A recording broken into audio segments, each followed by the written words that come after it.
Class पिछली class में हमने काफी ब्रीफली चैप्टर 4 को हमने कवर करने की कोशिश की।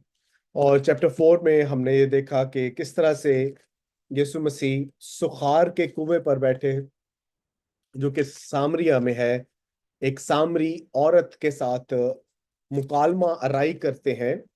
और उस मुकालमे के वसीला से खुदावंद यीशु उसे इंजील यानी खुशखबरी सुनाते हैं, और वो मसीह यीशु पर ईमान लाती है। और उसके वसीला से बहुत से लोग जो वहां पर उसके गांव से बिलोंग करते, वो यीशु अल मसीह पर ईमान लाते हैं कि ये वही है जिसके मुतल्लिक नबियों ने अपने सहाइफ में बयान किया था। अब हम आगे पहले देखेंगे चौथे बाब की 31वीं आयत से 42वीं आयत तक हम देखेंगे। और इसमें हम ये देखेंगे कि यीशु मसीह फसल यानी आप मैं जितने लोग हैं उनकी कटाई का वो हाकिम है। ही is the master of the harvest. आमीन। सो पिछले हमने लेसन में खास तौर पर देखा कि Yeshu Masih is the water of life, वो जिंदगी का पानी है। और यीशु मसीह इवेंजलिज्म करने के लिए कभी भी नहीं झिझका। आई विल रिकमेंड यू, मैं बाफजल खुदा वो डेट्स जल्द ही रिवील करूंगा। और मैं कुछ इवेंजलिस्टिक कैंपेन्स और ट्रेनिंग्स मैं कर रहा हूं पाकिस्तान में। I will highly recommend you to be a part of those trainings, ताकि how to witness the gospel उसके मुतालिक आप गहरे तौर पर सीखने वाले बने और आप प्रिपेयर्ड रहें हर वक्त हर जगह।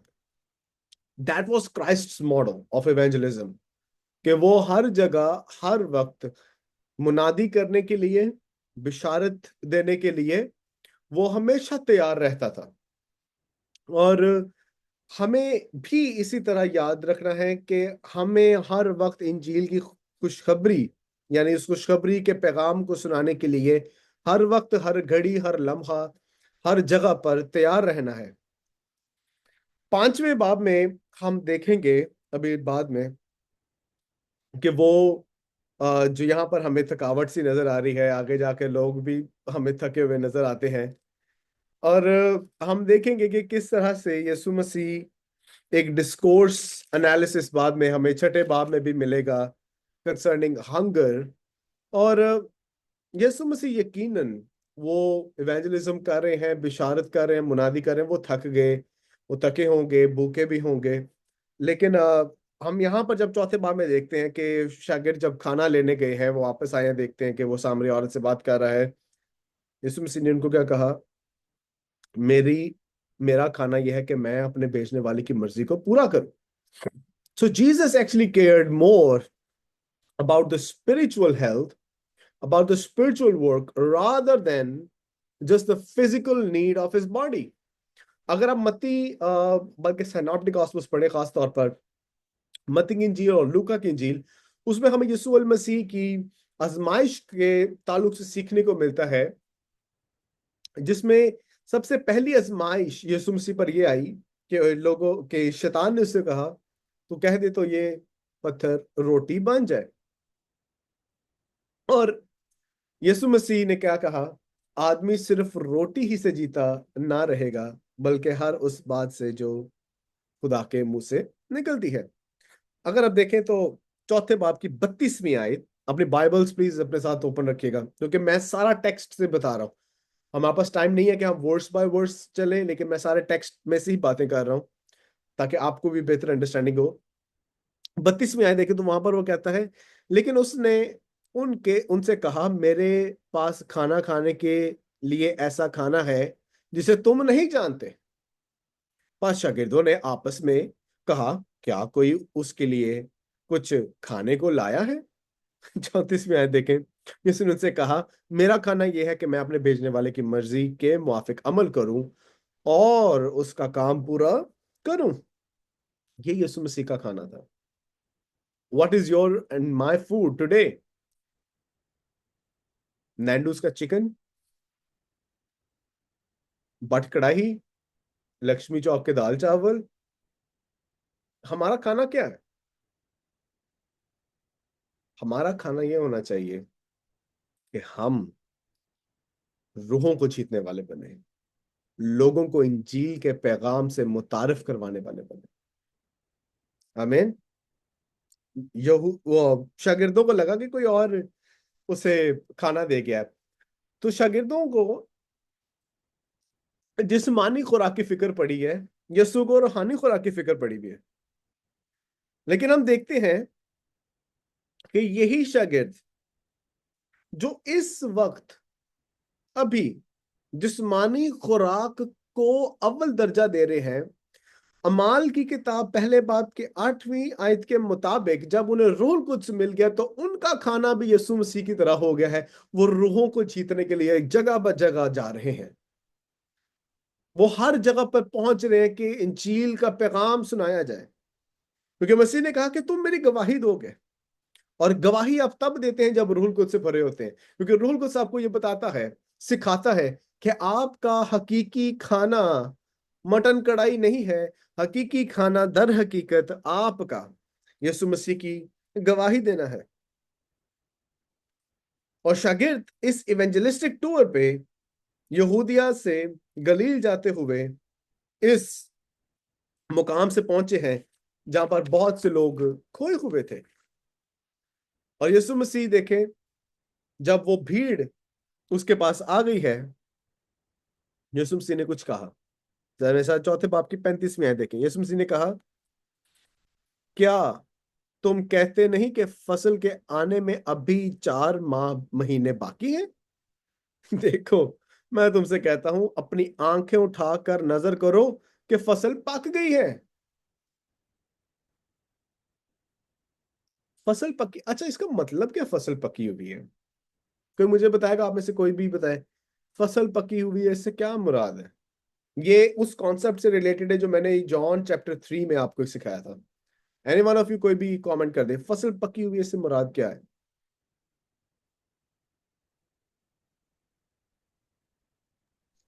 सर कि खुदावन की बादशाही नजदीक है। खुदावंद की बादशाही नजदीक है। ओके, निदा थोड़ी देर से सोचो। फसल पकी हुई है, it means it's not talking about kingdom, it's something more deeper than just like kingdom.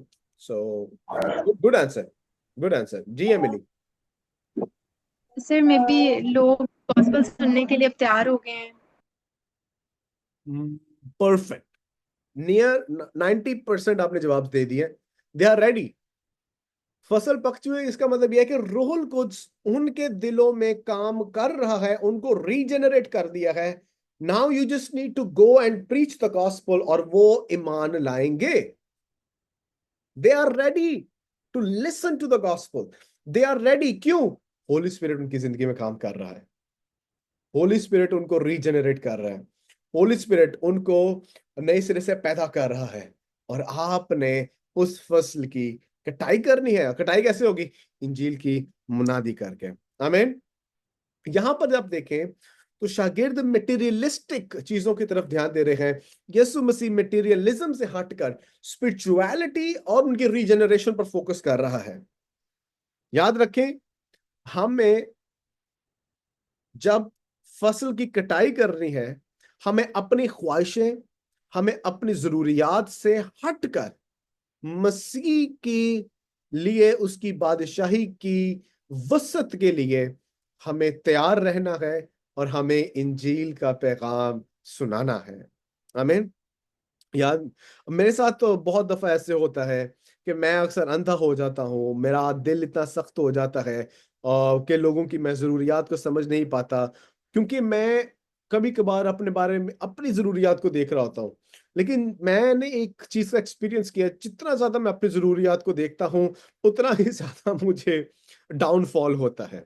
लेकिन जिस कदर ज्यादा मैं दूसरों की जरूरियात पे और खास तौर पर लोगों की रूहानी जरूरत को मैं देखता हूँ, उनको फील करता हूँ, उसको उसको समझ जाता हूँ, खुदावंद मेरी आंखों के सामने से जो झिल्ली होती है, जो पर्दा होता है, उसको हटाता है, ताकि मैं डीपर इनसाइड पर जाकर देखूं व्हाट इज देयर नीड।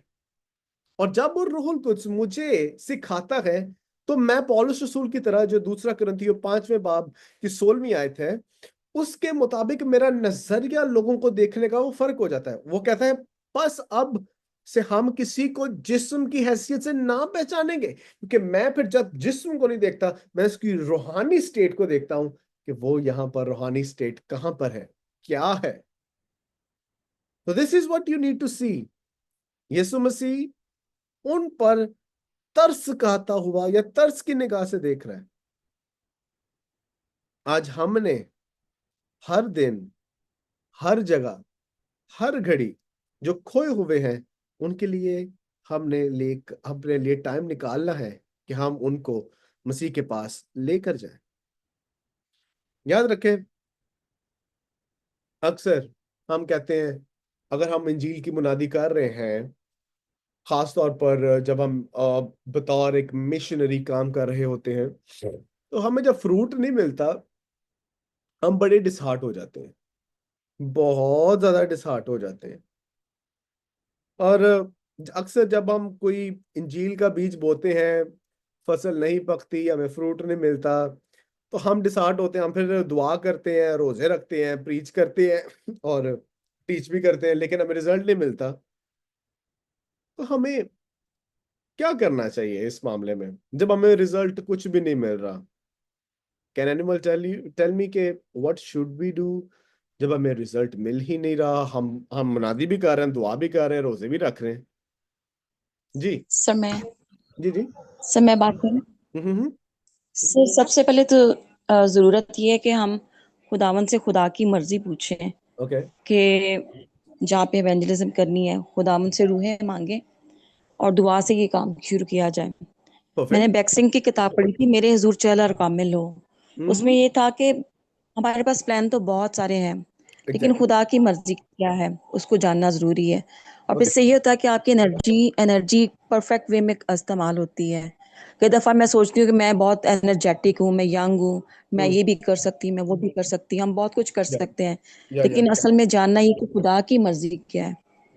सो तो मेरी समझ सिस्टर, ये इसको है। समराइज करते हुए ये जानना है कि हमें उस जगह जाना चाहिए जहां पर हम पहले ये जान लें कि खुदा की मर्जी है या नहीं, राइट? हाँ जी। Okay. It's a good view. पर मैं इस व्यू से एग्री नहीं हूँ। मैं इस व्यू से एग्री नहीं हूँ, उसकी मैं थोड़ी देर के बाद वजह बताता हूँ। जी, you can unmute your mics and tell. Sister Sehar आप बताएं, एमिली आप भी बताओ। माइक अनम्यूट करो, डिस्कशन करें इस पे जरा, क्योंकि मैं थोड़ा सा इस पे मसाला डालना चाहता हूँ, जरा थोड़ा सा स्पाइसेस एंड सॉल्ट, क्योंकि इसमें ये अच्छा व्यू है, बट मैं इस व्यू के साथ नहीं जाता, क्योंकि आई डोंट थिंक कि ये व्यू थियोलॉजिकली या बिब्लिकली अप्रूव कर सकते हैं। जी Emily. I think we have to keep going. हर मुश्किल के साथ ही हमें आगे बढ़ते जाना है. We don't have to skip or quit. या इट्स अ गुड व्यू या। जी सिस्टर सहर आप बताएं, अपना इनपुट दें इस पे। Good evening, everyone. Sir, I think so.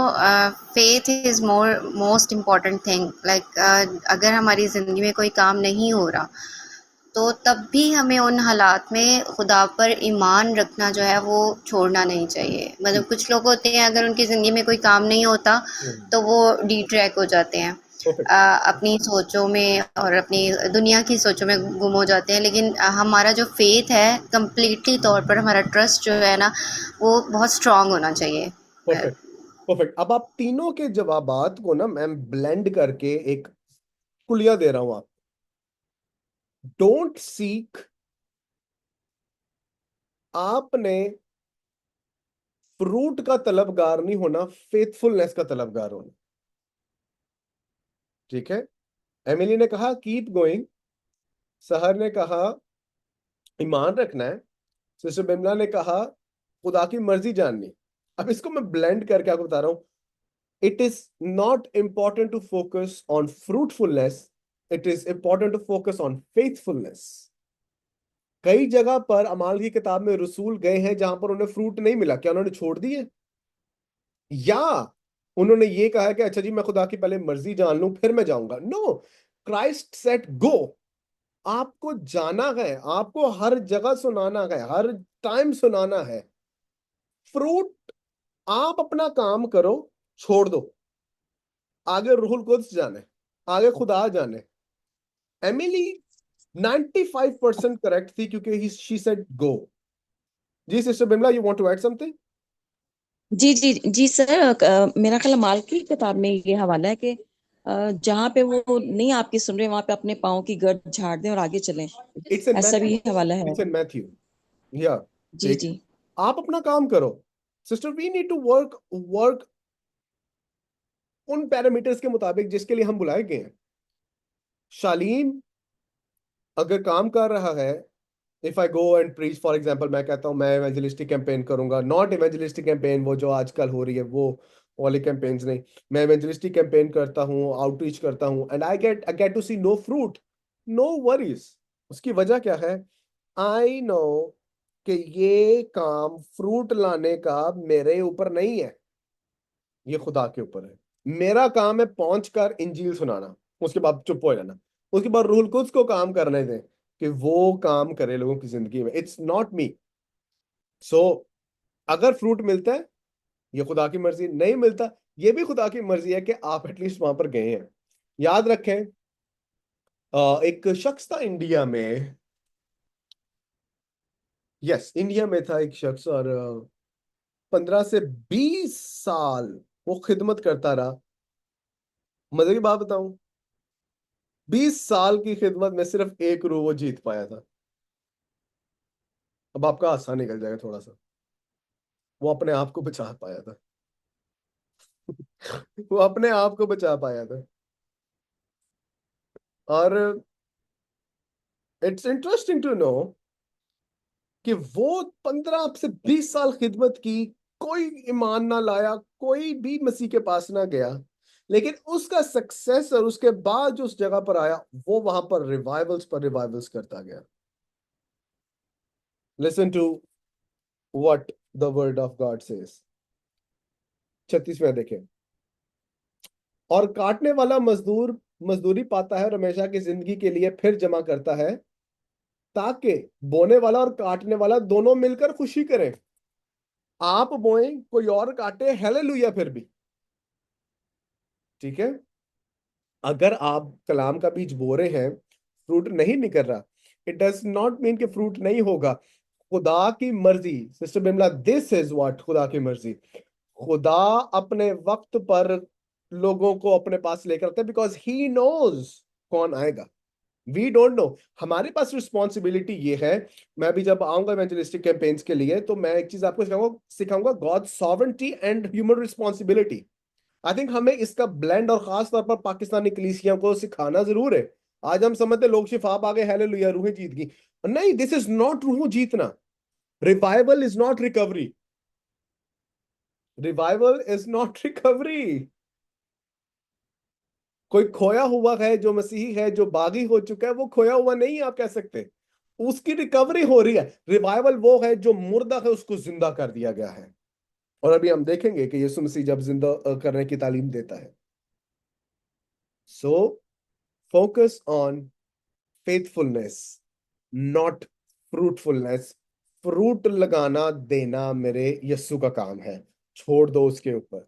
लेकिन एक बात जो कलाम वादा करता है, वो क्या कहता है? कहता है बोने वाला और काटने वाला दोनों मिलकर क्या करेंगे? खुशी करेंगे। अगर मैं बीज बो रहा हूं, मेरे जीते जीते फल नहीं आया, जॉसन जब मेरी गद्दी लेता है, या जॉसन आगे आकर खिदमत में आगे बढ़ता है, या आप में से कोई भी आकर दोबारा से खिदमत में मेरे मेरे बाद काम करे, आपको फ्रूट मिले, तो आप भी शादमानी करेंगे, मैं भी शादमानी करूंगा। ये बिब्लिकल व्यू है। Don't focus on fruitfulness, but focus on faithfulness. और यही चीज मैंने, सर मेरे जी जी अ, मेरे पास एक गवाही है। जी जी जब मैं और सारा हॉस्टल से आ गए थे, आपको बताया था हमने कि हम ना एक हमने चर्च बनाया हुआ था। तो हम ना वहाँ पे बच्चियों को खुदा का कलाम सिखाते थे, बपतिस्मे भी दिलवाए थे। अच्छा। तो अभी हम लोग वहां से आ गए, तब इतना मतलब रिवाइवल नहीं था, बच्चियां आती थी फिर चली जाती थी। लेकिन वहां पे हम 2-3 बच्चियों को ना हम छोड़ के आए कि आप लोग हमारे बाद, हाँ, आप लोग ना इनको कलाम सुनाया करना। अब वही सेम, वही खुदा का कलाम वो सुना रही हैं, और जो हम पहले करते होते थे अब वो कर रही हैं। तो मैं आपकी बात से मैंने ये खुदावन की शुक्रगुजारी की है कि खुदावन तेरा शुक्र है, अगर हम नहीं है वहां पे तो तेरा कलाम तो वहां पे वैसे ही काम कर रहा है। हालेलुया। यही यही काम, यही मैं आपको सिखा रहा हूँ।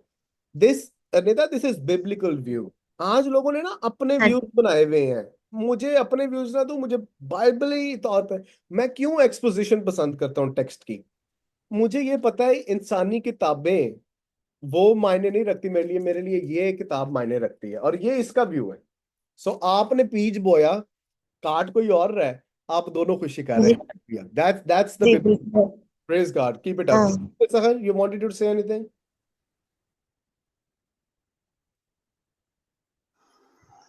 No sir, not exactly, but यही क्लियर करना था कि जैसे बोने वाला और काटने वाला यानी कि दोनों डिसाइपल ही हैं, जो Oh, yes. मनादी करने वाला है। Yes. Hmm. Ultimately, they are going to be the ones who are working. ठीक है। यानी काटने वाला वो तो नहीं होगा जो ਸਕੂਨ ਨਾਲ बैठ के गद्दी ते बैठे थे जनाब जी घर ही बैठे रहे। नहीं नहीं, वो जो खिदमत कर रहा होगा। So he will have to go. He will have to like reach out. He will have to reap. He will have to work out. अब मैं इसकी सादा मिसाल देता हूँ। I am working my 100% to expand the territories of Biblical Faith Church Ministries. मैं काम कर रहा हूँ। But if my younger brother comes, वो आता है, and if he demands कि मुझे यहाँ पर खुदा कह रहा है कि मैं यहाँ पे करूँ, मैं उसको दे दूंगा। और शायद जो बीज मैंने बोए हों मुझे उनमें फल ना नजर आता हो, लेकिन छोटा भाई आकर उसमें से फल ले आए, मैं और वो सेम पेज पे होंगे, हम दोनों शादमानी करेंगे। आज ना हमें जेलसी बड़ी पाई जाती है, टू बी वेरी ऑनेस्ट। आज हमें डर होता है कि हमारी कलीसियां ना टूट जाएं। ठीक है, आज हमें डर होता है हमारी कलीसियां ना टूट जाएं। आज पादरी कलीसिया के चक्कर में इंजील ही नहीं सुनाते। याद रखें, जब आप इंजील सुनाएंगे सही वाली, जो मर्जी हो जाए, जो खुदा ने भेड़ें आपको दी है ना, वो आपसे कोई छीन ही नहीं सकता। ठीक है, कलीसिया की फिक्र करें इंजीली पैमाना जात से। ठीक है, मेरे पास कम बच्चे हैं, आई आई रियली डोंट केयर। मुझे ये पता है कि आप जो खुदा के प्यारे हैं, अपना वक्त निकाल के मेरे पास आए हैं, आप जो मेरी बहन है, आप जो मेरे भाई हो, आप मेरे लिए कीमती हो। आप जाना चाहते हैं, आप जाएं। You want to see other other stuff, you can go easily. जो खुदा ने मुझे भेड़ें दी होंगी ना, वो मेरे पास रहेंगी। जो नहीं, खुदा उनसे भी बरकत दे। क्योंकि मैं फ्रूट नहीं देख रहा। आज लोग बड़ा शोखेपन में आ कहते हो इन्ने लोकी ने साडे कोल। मुझे लोग नहीं, मुझे फ्रूट नहीं, मुझे फेथफुलनेस चाहिए। मुझे आपसे फेथफुलनेस की तवक्को है, आपसे मुझे फ्रूट की तवक्को नहीं, क्योंकि फ्रूट देना खुदा का काम है। एक मैं बड़ी गहरी बात आपको बताने लगा हूं, लिख लें इसे। नेवर जज your calling by the success of your ministry. ये गलत सिखाया जाता है कि आप मिनिस्ट्री की सक्सेस से अपनी कॉलिंग को डिटरमाइन करें। नो, आप फ्रूट से अपने रूट को डिटरमाइन नहीं कर सकते। ये इस नजरिए को अपने जहन से निकाल दें। बहुत से लोग ये सिखाते हैं कि अगर आप सक्सेसफुल है, रूहें आ रही हैं, इसका मतलब आप बुलाएंगे। No, that's not the way. जब बुलाहट होगी, आप काम करेंगे, आप पैशनेट होंगे। अभी हम देखेंगे कि यीशु तरस से भर के इन लोगों से मुखातिब होता था। आप में लोगों के लिए तरस होगा, और लोग इस बात को जानेंगे कि आपके पास खुदा का दिया हुआ कलाम है, आपके पास खुदा की दी हुई फेवर है। So you need to work on such things. I hope it is clear. So क्योंकि टाइम शॉर्ट है, आगे बढ़ते हैं। आगे हम देखते हैं 33वीं आयत से आगे हम देखेंगे। और यहां पर यीशु मसीह एक जनाब मुसाफिर के बेटे को वो शिफा देता है। और सॉरी, मैं आपके अटेंडेंस मार्क कर रहा हूं। और वो उसके बेटे को शिफा देता है। जब आप फर्स्ट पीटर, ये दो हवाला जात देख लें, पहला पतरस 2 बाब उसकी 24वीं आयत, खरूज 15वां बाब उसकी 26वीं आयत। पहले बाब 24वीं आयत के मुताबिक, पहला पतरस 2 बाब उसकी 24वीं आयत के मुताबिक वहां पर यह लिखा है कि वो आप हमारे गुनाहों को लिए हुए सलीब पर चढ़ गया और उसके मार खाने से हमने शिफा पाई है। और खरूज की किताब 15वें बाब की 26वीं आयत को पढ़े तो वहां पर यह लिखा है कि मैं खुदावन तेरा शाफी हूं, यानी शिफा देने वाला हूं। तो यीशु मसीह ने आपके और मेरे गुनाहों को अपने ऊपर ले लिया। He has healed us. उसने हमें शिफा दी है, क्योंकि उसके मार खाने से हमने शिफा पाई है। आमीन। उसके मार खाने से हमने शिफा पाई है। उसको छेदा गया, उसको मारा गया, सिर्फ हमारे गुनाहों के लिए नहीं बल्कि हमारी शिफा के लिए भी, क्योंकि उसने हमारे गुनाहों को, हमारी बीमारियों को, यसाया 53 बाब के मुताबिक उसने ये सब कुछ अपने ऊपर ले लिया ताकि हमें वो आजाद कर सके। और अब हम देखते हैं कि यीशु मसीह दोबारा काना गलील में पहुंचे। जरा वर्स नंबर 46 देखें। वो कहता है, बस वो काना गलील में आया जहां उसने पानी को मैं बनाया था, और बादशाह का एक मुलाजिम जिसका बेटा कफरनहूम में बीमार था, वो सुन करके यीशु यहूदिया से गलील आ गया है, उसके पास गया और उसे दरख्वास्त करने लगा कि चलकर मेरे बेटे को शिफा बख्श, क्योंकि वो मरने को था। जस्ट नोटिस वन थिंग, मैं यहां पर ये नहीं कह रहा कि when you are in need of medical treatment तो आप डॉक्टर के पास मत जाएं। मैं ये नहीं सिखा रहा। ऑब्वियसली अगर मेरे पेट में दर्द हो रहा है तो मैं उसके लिए मेडिसिन लूंगा, ठीक है। मिसाल के तौर पे, खुदा ऐसा कभी भी ना करे, आप में से किसी का एक्सीडेंट होता है, आप खूनो खून हो रहे हैं, खूने खून हो गए, तो उसी हाइपर पेंटिकॉस्टल मान को खुदावन तो मुझे शिफा देगा, खुदावन शिफा देगा, लेकिन मेडिकल ट्रीटमेंट ना लोगे तो जरूर ही मर जाओगे। खुदावन ने डॉक्टर्स को साइन किया है कि वो हमें ट्रीट करे, लेकिन डॉक्टरों का डॉक्टर मेरा यीशु है। क्यों? क्योंकि उसने कहा कि मैं तेरा शाफी हूं। पतरस कहता है उसके मार खाने से हमने शिफा पाई है। Notice the contrast. लिखा है कि वो बच्चा मरने को था। It means they would have, मतलब उन्होंने फेरे टोरे मारे होंगे कि हम जाकर तबीबों से इसका इलाज करवाएं, लेकिन वो मरने को था। He had no other choice rather than just coming to Jesus. उसके पास और कोई मौका ही नहीं था, इसलिए वो यीशु के पास आया। और देखिए उसने 50वीं आयत में उसने यीशु मसीह से दरख्वास्त की, सॉरी वर्स 47 में से कहा कि वो मरा जाता है। यीशु मसीह ने कहा, यीशु से कहा, जब तक तुम निशान अजीब अजायब और अजीब काम ना देखो हरगिज़ ईमान ना लाओगे। ये वही बात आ गई ना जो हम पहले करते, ईमान या मुआज़त। ईमान इज द सेंट्रल फोकस। और यीशु मसीह भी यहाँ पे डांट रहे हैं, जिन्नी देर तक तुसी ईमान मौजे ना देखो तुसी ईमान नहीं लियाते। और वो ईमान कच्चा ईमान होता है। यहाँ पर हम क्या देखते हैं, बादशाह के मुलाजिम ने उससे कहा, आए खुदावंद, मेरे बच्चे के मरने से पहले चल। नोटिस द वर्ड खुदावंद, नोटिस द वर्ड खुदावंद। अच्छा, ये रोमी है, ये एक रोमी शख्स है। उसने क्या कहा? उसने कहा, आए खुदावंद। यू नो ग्रीक वर्ड है इसका कुरियोस, और कुरियोस का अगर आप अबरानी तर्जमा करें तो वो लफ्ज है याहवे, यहोवा। यानी वो कह रहा है, आए यहोवा, मेरे बच्चे के मरने से पहले चल। इसका मतलब क्या है? नोटिस वन थिंग, वो मसीह पर ईमान लाया, इसलिए उसने कन्फेस किया। सर थोड़ी देर के लिए सोचे, सलीब पर जब यीशु मसीह डाकुओं के साथ थे, तो डाकुओं में से एक ने क्या कहा?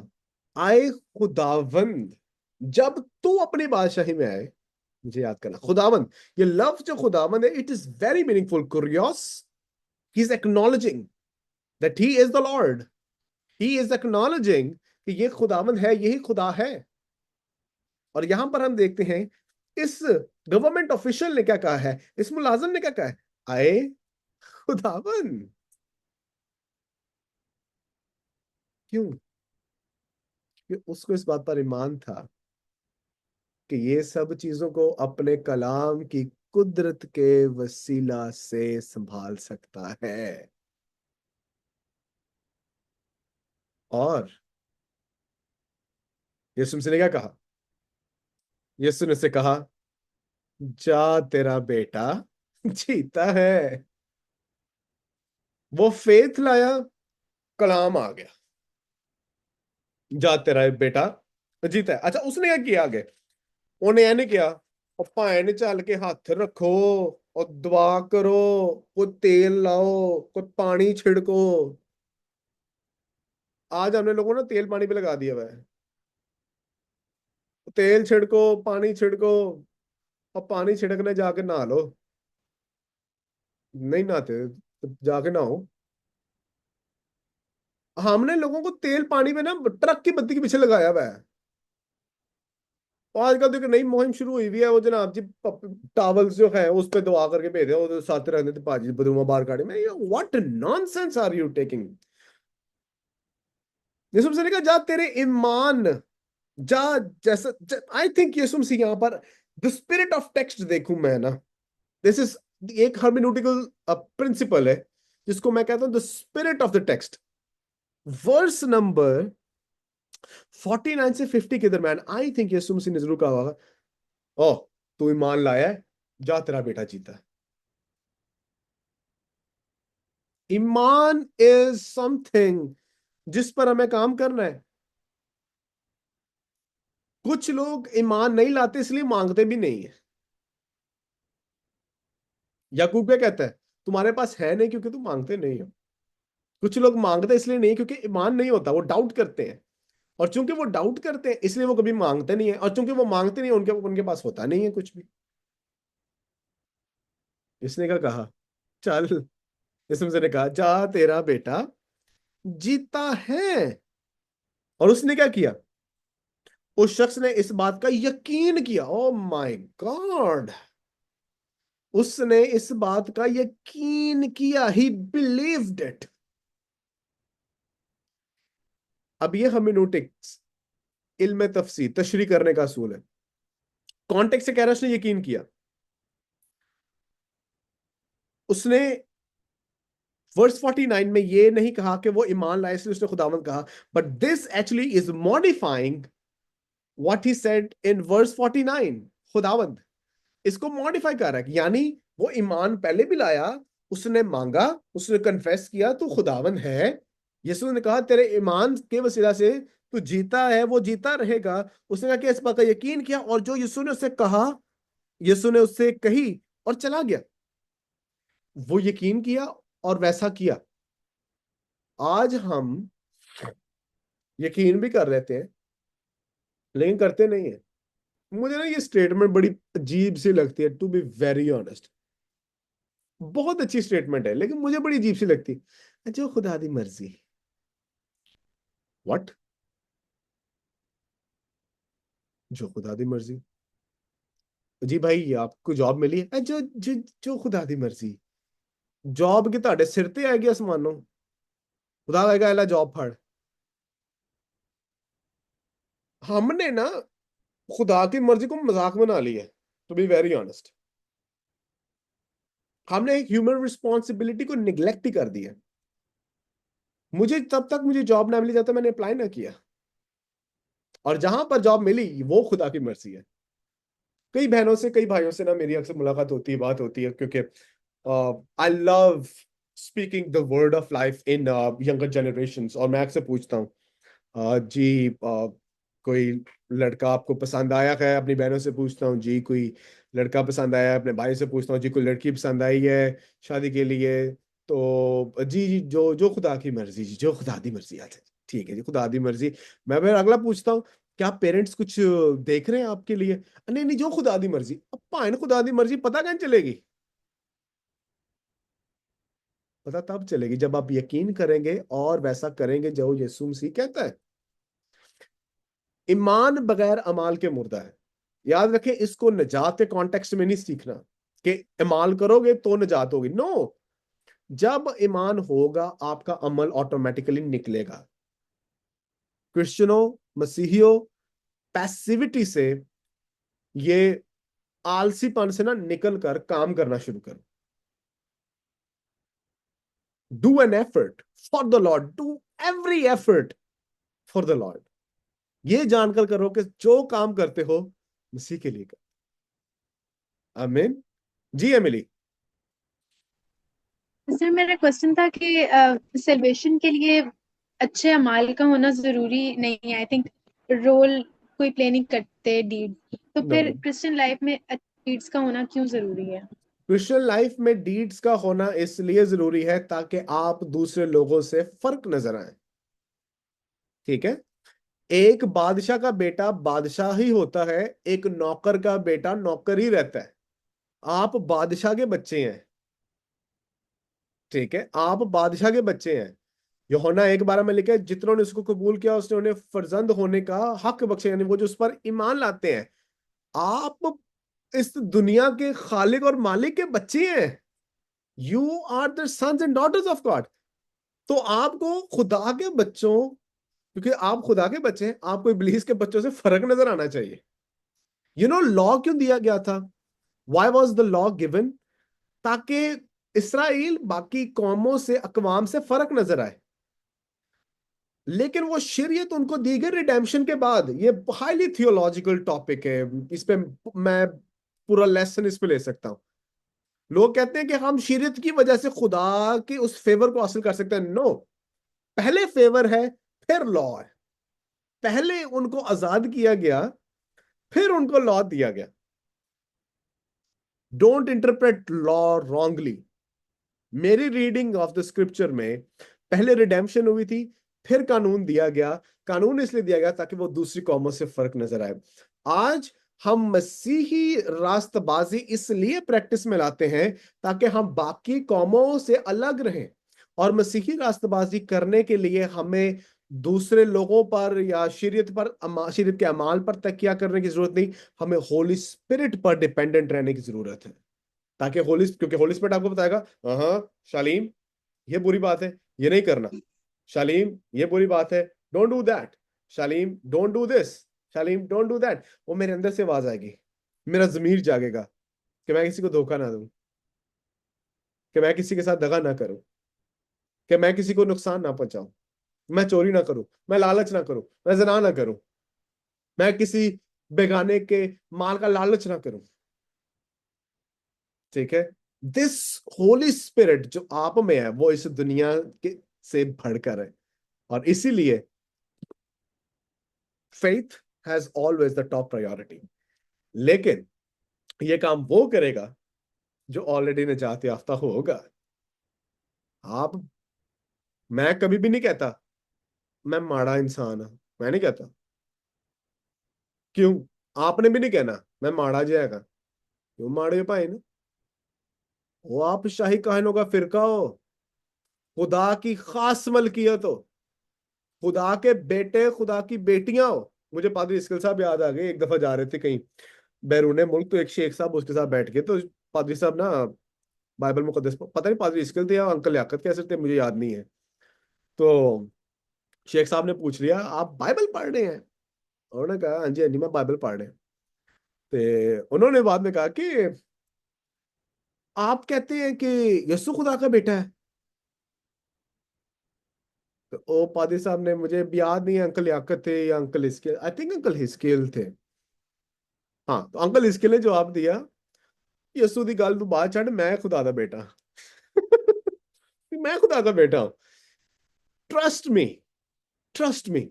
जिस दिन आपके अंदर से स्लेवरी माइंडसेट निकलकर सनशिप की तरफ माइंडसेट आ जाएगा, आप अपनी जिंदगी में अपने रवैयों, अपनी सोच में तब्दीली देखेंगे।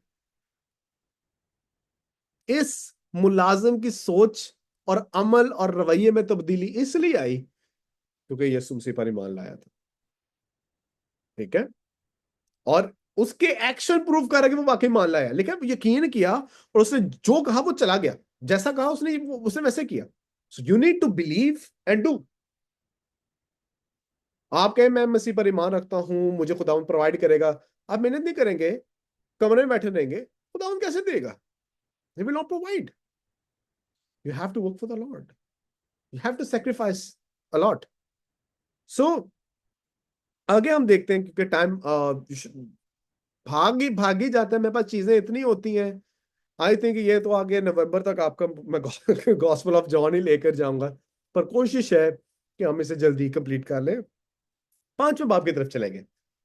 जब हम 5वें बाब में जाते हैं तो 5वें बाब में हम इस बात को देखते हैं कि वहां पर यीशु मसीह हौज के किनारे एक शख्स को वो शिफा देते हैं, और बेथेस्दा के हौज पर है, अब्रानी में इसको बेथेस्दा कहा गया है, जिसके 5 बरामदे हैं।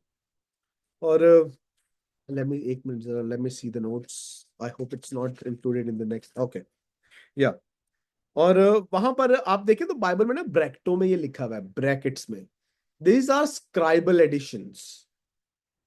ठीक है, ये स्क्राइबल एडिशंस है। थियोलॉजी भी तो आपने सीखनी है ना, इसे टेक्सचुअल क्रिटिसिज्म की जुबान में से कहते हैं स्क्राइबल एडिशंस, जिसमें स्क्राइब्स आपको समझाने के लिए कि ये हौज कौन सा था, आपको बताया गया कि ये बेथेस्दा का हौज था, पूल था, और वहां पर लोग जो थे वो वहां पर आया करते थे। तो यीशु मसीह के एक शख्स पर नजर पड़ी, और लिखा है, जरा वैसा देखें, छठी आयत, बल्कि 5वें आयत से पढ़ता हूं।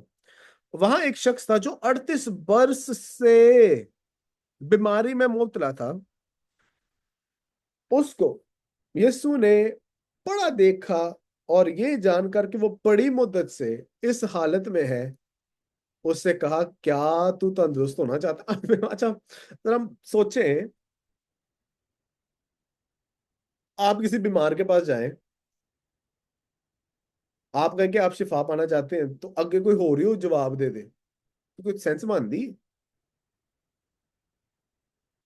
बीमार को शिफा चाहिए, गरीब को दौलत चाहिए, ठीक है, जॉबलेस को जॉब चाहिए, होमलेस को होम चाहिए। जिस चीज से आप डिप्राइव्ड होते हैं, आपको वो चीज चाहिए होती है।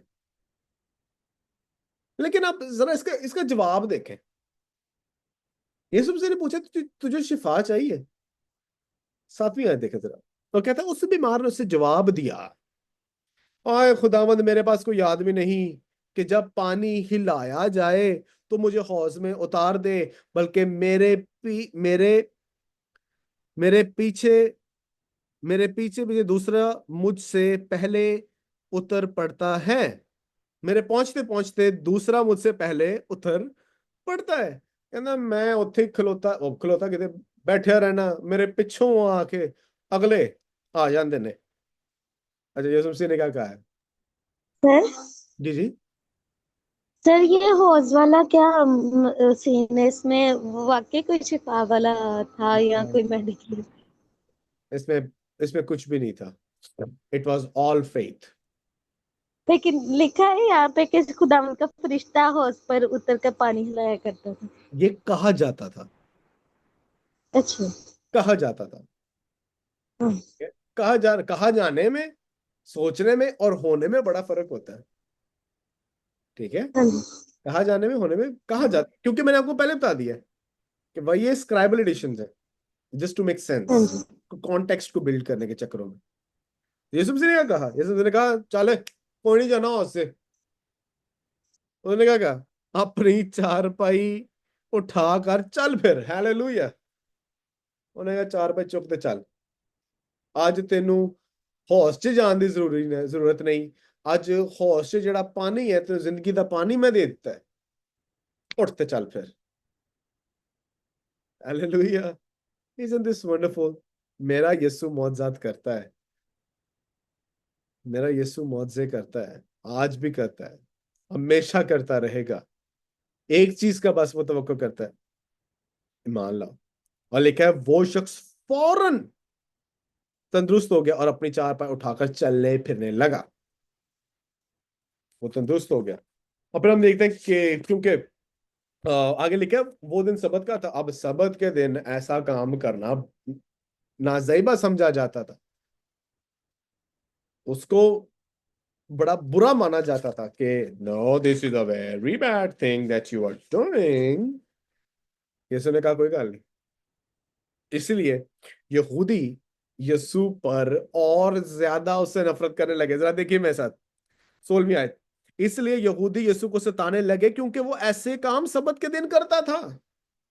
और आगे देखे, लेकिन यीशु ने उनसे कहा मेरा बाप अब तक काम करता है और मैं भी काम करता हूं। ओ हालेलुया, बाप भी काम कर रहा है, बेटा भी काम कर रहा है। It means God the Father, Christ the Son, they are equal.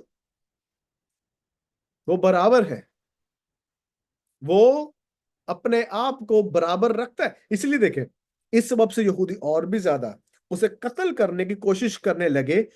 वो ना फकत, अब रीजन क्या थे यहूदियों के पास यीशु मसीह को कत्ल करने के? नंबर 1, सबत का हुक्म तोड़ता, बल्कि खुदा को खास अपना बाप कहकर अपने आप को खुदा के बराबर बनाता था।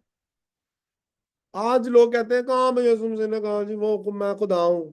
और ये क्या है? यहूदी बेवकूफ नहीं था कि जब यीशु कह रहा है कि मैं और मेरा बाप एक है और खास तौर पर खुदा को बाप कह रहा है, वो समझ गए थे कि जब ये बाप कह रहा है इसका मतलब ये है कि he is making himself equal to God। और यीशु खुदा है। हालेलुया, यीशु शाफी भी है, यीशु खुदा भी है। आमीन। आगे बढ़ेंगे जी। चैप्टर 5 आई थिंक आज हम कंप्लीट कर लेते हैं। नेक्स्ट हम चैप्टर 6 से शुरू करेंगे। मैं चाहता हूं कि मैं एटलीस्ट 3 चैप्टर्स में कवर किया करूं हाल ऐसे में, लेकिन there is so much material मेरे पास के जो आप ही हाल मैं वर्स बाय वर्स नहीं जा रहा, लेकिन फिर भी टाइम नहीं लगता। चैप्टर 4 में देखा, चैप्टर 5 में देखा कि यीशु मसीह मौजूद कर रहा है, यीशु मसीह मौजूद कर रहे हैं। 5वें बाब में जब हम पहुंचते हैं, यीशु मसीह हौज के किनारे बैठे एक शख्स को जो 38 वर्ष से बीमार था उसको शिफा देते हैं। आगे 19वीं आयत से आगे पढ़े बाब के आखिर तक, तो ये बात बयान करते हैं कि यीशु खुदा है। क्योंकि अगर आप बाइबल की हेडिंग देखें तो वहां पर लिखे बेटे का इख्तियार। जब हम बेटे के इख्तियार के मुतालिक बात करते हैं तो पहली चीज जो आपने याद रखनी है, वर्स नंबर 21 में आपके लिए पढ़ता हूं। क्योंकि जिस तरह बाप मुर्दों को उठाता और जिंदा करता है, इसी तरह बेटा भी जिन्हें चाहता है जिंदा करता है। क्योंकि बाप किसी की अदालत नहीं करता, बल्कि उसकी अदालत का सारा काम बेटे के सुपुर्द किया गया है। जीसस क्राइस्ट इज द जज। जज कौन होता है? हमने क्या ना, अदालत सिर्फ खुदा करता है। तो अदालत यहाँ पे किसको दी गई है करने के लिए? यीशु को। तो खुदा है कि नहीं है? He is God. अदालत आपकी खुदा करेगा। और यीशु क्या है? वो खुदा है, वो सबसे बढ़कर है। यीशु मसीह यहां पर अपनी अलूहियत का इजहार कर रहे हैं कि तुम्हें शक ना हो कि मैं इलाही नहीं हूं, क्योंकि अदालत वही कर सकता है जो इलाही हो, और यीशु मसीह इलाहों का इलाह है। और यह हमें प्रूव कर रहे हैं। यहूदी इस बात को रिजेक्ट करते थे कि यीशु मसीह की अलूहियत को रिजेक्ट करते थे, क्योंकि वो इस बात को नहीं मानते थे कि यीशु खुदा है, और वो उसकी परस्तिश भी नहीं करते थे। तो आगे यीशु मसीह उनसे कहते हैं, 24 में जरा देखें। मैं सिर्फ टेक्स्ट से ही आपको कुछ चंद बातें मैं बताऊंगा ताकि हम इसको क्लोज करें, और फिर एक जो क्वेश्चंस होंगे आपके पास we will discuss about this. Yeshu Masih कहते हैं, मैं तुमसे सच कहता हूं कि जो मेरा कलाम सुनता और मेरे भेजने वाले का यकीन करता है, हमेशा की जिंदगी उसकी है और उस पर सजा का हुक्म नहीं, बल्कि वो मौत से निकलकर जिंदगी में दाखिल हुआ है। कलाम जिंदगियों को बदलने के लिए कलाम चाहिए और कलाम पर ईमान चाहिए। आज ना हम 2 घंटे हीलिंग सर्विस में निकालते हैं, कलाम होता है 20 मिनट का। लोगों की जिंदगी में कलाम बोले, अपना नहीं, खुदा का कलाम। सबसे ने कहा जो मेरा कलाम, आपको पता है आप मसीह के एलची हैं, you are ambassadors of Christ. एक एम्बेसडर क्या करता है भला? एक एम्बेसडर, एक एलची उस दिए हुए पैगाम को लोगों के पास लेके जाता है। आज मैं उन एलचियों को भी देखता हूं जो दिए हुए कलाम को लेकर नहीं जाते बल्कि अपना कलाम लेके जाते हैं। आपके अपने कलाम से कोई बरकत नहीं पाएगा माय ब्रदर्स माय सिस्टर्स। खुदा के कलाम से लोग बरकत पाएंगे, क्योंकि जब वो कलाम सुनेंगे और यकीन करेंगे, फिर क्या होगा? नंबर 1, हमेशा की जिंदगी उनको मिलेगी। आप आई थिंक इसको रट्टा मार लो इस आयत को, योना की इंजील 5वां बाब उसकी 24वीं आयत, रट्टा मारो इस आयत को। क्योंकि जो कलाम सुनेगा, यकीन करेगा, क्या होगा? उसे हमेशा की जिंदगी मिलेगी, नंबर 1। दूसरी बात, उस पर सजा का हुक्म नहीं होगा। तीसरी बात, वो मौत से निकलकर जिंदगी में दाखिल हो जाएगा। एमिली, जो आपने क्वेश्चन किया, I think this is the best words to remember. ये ब्लेंड कर रहा है उन सारे कॉन्सेप्ट्स को। जो कलाम सुनता है, ईमान लाता है, नंबर 1 क्या होगा? हमेशा की जिंदगी मिलती है, यानी निजात याफ्ता होगा। नंबर 2, उस पर कोई सजा का हुक्म नहीं है, यानी वो हमेशा के लिए जस्टिफाइड कर दिया गया है।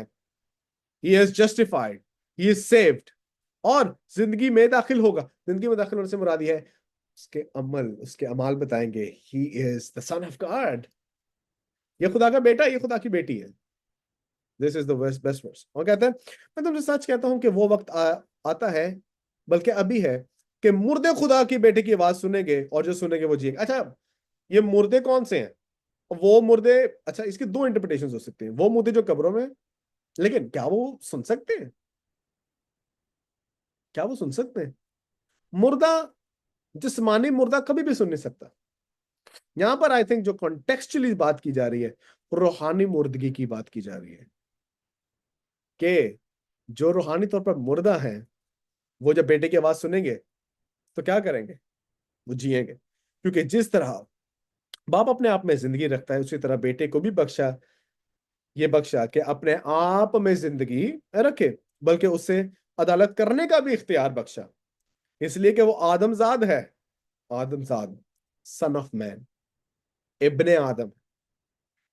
इससे ताजुब ना करो, क्योंकि वो वक्त आता है जितने कब्रों में हैं उसकी आवाज सुनकर निकलेंगे। अब स्पिरिचुअली डेड भी बात है, और नीचे वो उसको और क्लियर कर रहा है। इसलिए मैंने कहा 2 फोल्ड इंटरप्रिटेशन है। वो जो कब्रों में है वो भी मसीह की आवाज सुनेंगे। आई थिंक ये क्राइस्ट की सेकंड कमिंग की तरफ इशारा कर रहा है, कि जब मसीह यीशु आएंगे, तसल्ली क्यों, दूसरा तसल्ली क्यों पढ़े, जो कब्रों में है ईमानदार। देखिए, आप लोगों को ना, मैं जब पाकिस्तान आता हूं, मैं एक एक चीज सिखाऊंगा, उसे कहते हैं डायग्रामिंग। डायग्रामिंग आप लोगों को अगर सीखनी है ना, तो मुझसे जरूर रब्ता कीजिएगा जब मैं पाकिस्तान में आऊंगा। मैं आपको सिखाऊंगा कि आर्ग्यूमेंट टेक्स्ट में से कैसे डिवेलप करना है, उसे डायग्रामिंग कहते हैं। वो मैं डायग्राम करना आपको सिखाऊंगा। जो कलाम सुनता है, यकीन करता है, वो क्या होगा? वो मुर्दगी से निकल जाता है, वो जिंदा हो जाता है। अब वही कलाम जब सेकंड कमिंग पर कब्रों में जो पड़े हैं वो सुनेंगे। ये आई थिंक मुकद्दसीन का जिक्र कर रहा है, यानी वो जो मसीह में सोए हुए हैं। क्योंकि यीशु मसीह लेटर ऑन अंजील में क्या कहते हैं? क़यामत और जिंदगी में हूं, जो मुझ पर ईमान लाता है, वो मार भी जाए तो भी जिंदा है। आई थिंक इसको बाद में यूहन्ना और क्लैरिफाई करता है। This is hermeneutics. इस तरह से तशरीहात आपने करनी है, अपनी नहीं तशरीहात करो। लेट द स्क्रिप्चर इंटरप्रेट, और उसके लिए डायग्रामिंग सीखें, एंजॉय करेंगे आप। फिर आगे देखते हैं वो क्या कहते हैं, जिन्होंने नेकी की है जिंदगी की क़यामत के वास्ते, और जिन्होंने बदी की है सजा के बाद। अब यहां पर भी क्या अमाल की वजह से हम जिंदगी में पाते हैं? नो। नेकी, सबसे बड़ी नेकी क्या है? नेकी ये है कलाम को सुनना, यकीन करना। इसे कहते हैं पस मंजर के मुताबिक अपना डिसीजन लेना। नेकी क्या है? कलाम सुनना, ईमान लाना। बदी क्या है? रिजेक्ट करना, फिर सजा पाना। इट्स बाइबल सिंपल है। सिर्फ सब ये दिमाग के घोड़े दौड़ाने की जरूरत है हमें। आगे बढ़ते हैं।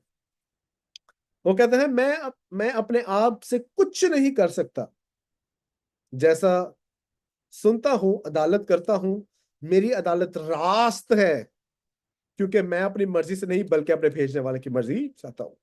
अगर मैं खुद अपनी गवाही दूं, अब यहाँ पे यीशु मसीह गवाही के मुतालिक बात करते हैं। अगर मैं शालीम अपनी गवाही खुद ही देता रहूं, क्या फायदा? कोई फायदा नहीं। हाँ, अगर जॉसन मेरे बारे में बोले, कुछ बात बनती है। तब बात बन जाए जब दूसरे गवाही देना शुरू हो जाए। आप लोग गवाही दें तो मेरी, यीशु मसीह क्या कहते हैं? मैं अपनी नहीं गवाही देता। ये कहता है एक और है जो मेरी गवाही देता है, और मैं जानता हूं कि मेरी गवाही जो देता है वो सच्ची है। तुमने यूहन्ना के पास पैगाम भेजा और उससे सच्चाई की गवाही दी, उसने सच्चाई की गवाही दी, लेकिन मैं अपनी निस्बत इंसान की गवाही मंजूर नहीं करता। What a great God. इंसान की गवाही नहीं उसने कबूल की। उसने क्या कहा? लेकिन 36वें पढ़ने देना। लेकिन मेरे पास जो गवाही है वो यूहन्ना की गवाही से बड़ी है, क्योंकि जो काम बाप ने मुझे पूरा करने को दिए, यानी यही काम जो मैं करता हूं, वो मेरे गवाह है कि बाप ने मुझे भेजा है। The miracles, the healings of Jesus were the testimony।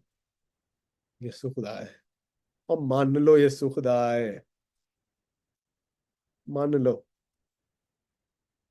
क्योंकि आज तक कोई भी शख्स वो मौजज़ात नहीं कर पाया जो यीशु मसीह ने की। ये गवाही है। और बाप जिसने मुझे भेजा है उसने मेरी गवाही दी है। यीशु मसीह के मौत से साथ बाप ऊपर से गवाही दे रहा है। पानी का जब बपतिस्मा लिया यीशु मसीह ने, जब ऊपर आए, लेकिन आसमान खुल गया। ठीक है, आसमान फट गया। ये जो फटने का लफ्ज है ना, ये मार्क यूज करता है। आसमान फट गया, ऊपर से आवाज आई। क्या आवाज आई? ये मेरा प्यारा बेटा है। This is my sun with whom I am pleased.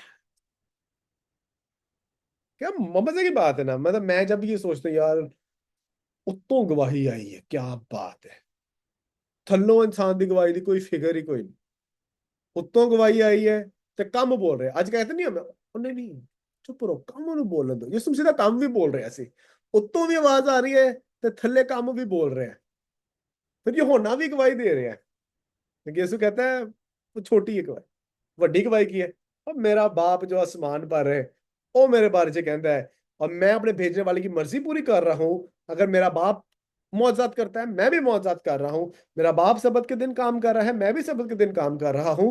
मेरे अमाल, मेरे मौजज़ात जो मैं तुम्हें दिखा रहा हूं, ये इस बात की गवाही है कि मैं खुदा हूं, मुझे इख्तियार दिया गया है। अब यहूदी माइंडसेट क्या था? 39वें देखें। तुम किताबें मुकद्दस में ढूंढते हो क्योंकि समझते हो कि उसमें हमेशा की जिंदगी तुम्हें मिलती है, और वो ये है जो मेरी गवाही देती है। पुराना अहदनामा मसीह की गवाही देता है। और फिर आगे, क्योंकि टाइम शॉर्ट हो गया है, I want Johnson to be prepared after like this point मैं क्लोज करने का हूं। यीशु मसीह की गवाही आसमानी गवाही है, ठीक है। और दूसरी बात ये कि यहूदी ये समझते थे कि उन्हें हमेशा की जिंदगी सहाइफ में से मिलेगी। सहाइफ यीशु मसीह की गवाही देते थे। तो यीशु मसीह कहते हैं अगर तुम मुझ पर ईमान नहीं लाते, तुम्हारा शिकायत लगाने वाला मूसा है। क्योंकि अगर तुम यकीन करते कि मूसा तुम्हारा लीडर है, तो मूसा ने तो मेरे बारे में बोला है। लेकिन तुम चूंकि मुझे रिजेक्ट करते हो, इसका मतलब तुम मूसा की हकारत भी करते हो, और तुम मूसा की हकारत करो मतलब खुदा की हकारत करते हो। बाइबल मुकद्दस मसीह यीशु के मुताबिक गवाही देती है। हर एक किताब मसीह यीशु के बारे में गवाही देती है। सहाइफ मसीह तक हम लेकर आए, किसी शख्स ने कहा पुराना अहदनामा मसीह की पेशन गोई करती है, अनाजील मुकद्दस यसु मसीह को जाहिर करती है, अमाल की किताब यसु मसीह की मुनादी करती है, और खतूत मसीह यसु की वजाहत करते हैं। क्या मजेदार बात है, बाइबल मुकद्दस है ही मसीह के बारे में। सो इसलिए उसने बाद में कहा 46 वर्स देखे, इसलिए उसने मेरे हक में लिखा है, लेकिन जब तुम उसके नविश्तों का यकीन नहीं करते तो मेरी बातों का क्यों कर यकीन करोगे।